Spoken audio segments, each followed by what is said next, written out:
So the worst things that this unit has. Okay. When you are working with the terminals, when you drag them, they have always they are tearing you backwards. So this is not good. This is not good at all. They do not have this kind of frame or of click which neutralizes the position of the cable. So it's extremely important if you can have this, and if you are a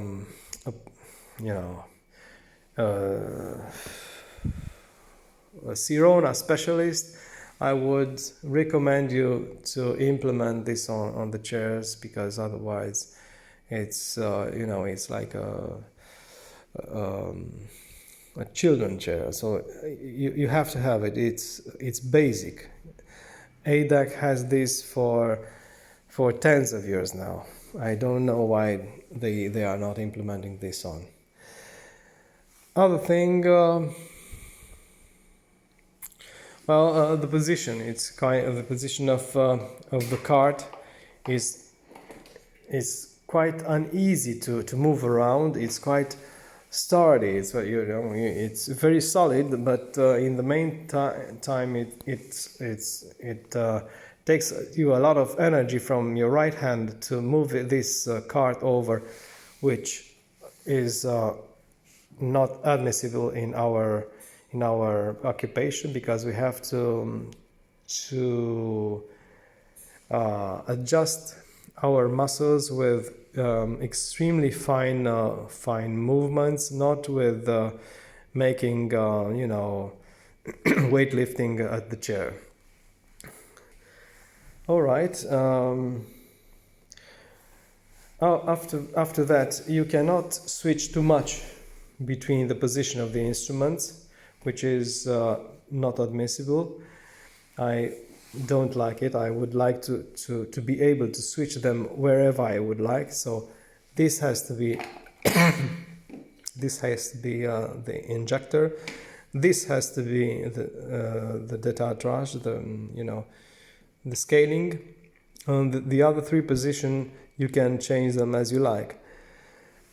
Here, this one, you cannot have here the light, the UV light. The UV light has to be here. It's compulsory, so you cannot play around with it.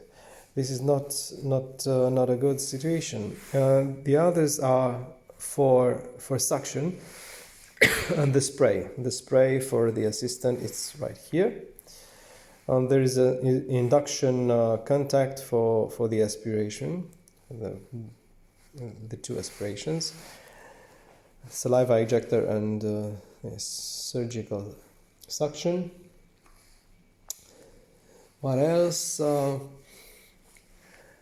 And of course, I don't like this kind of cupboard of machinery thrown all over. So it would be much better if we had a unit simple as the ADAC units has, just the chair and a little bit of assistant unit, and that's it.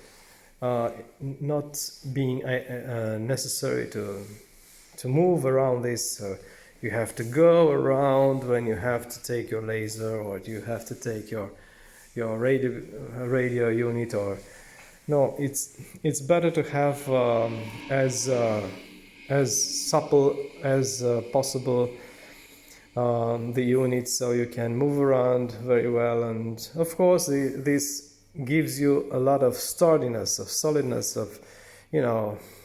but in the end, the sturdiness has to be the sturdiness of the position of the patient, which sometimes it's over 100 kilos.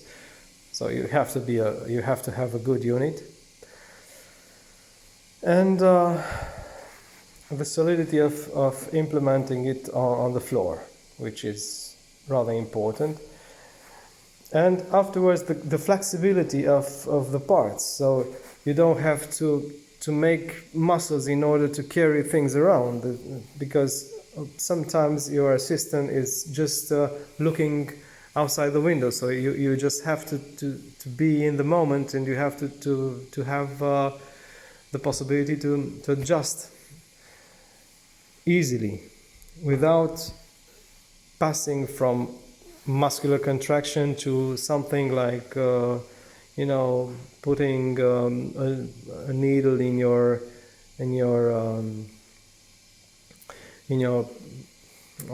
pants, or how can I, in your caso viejo. So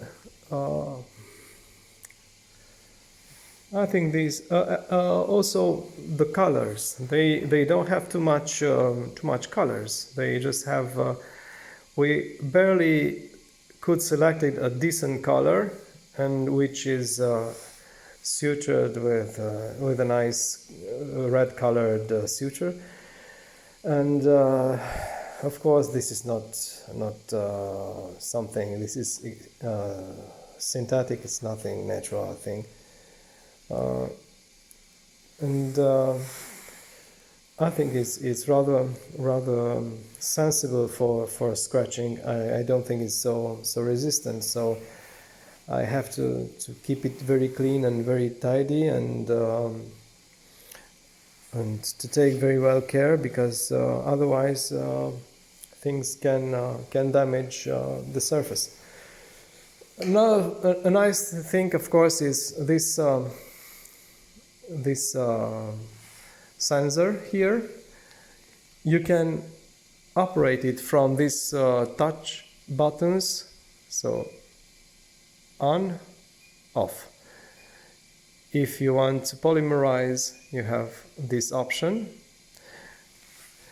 If you want to put it off, you just put your hand, but first it can go through the normal light. So on and off, on, off. Polymerizing lamp, and here you can have the the temperature of the color, intensity. So this is a good lamp, a LED lamp. This seems like Star Wars robots, if you can imagine something like this. All right, thank you very much, guys. Let me know about your opinions. Bye.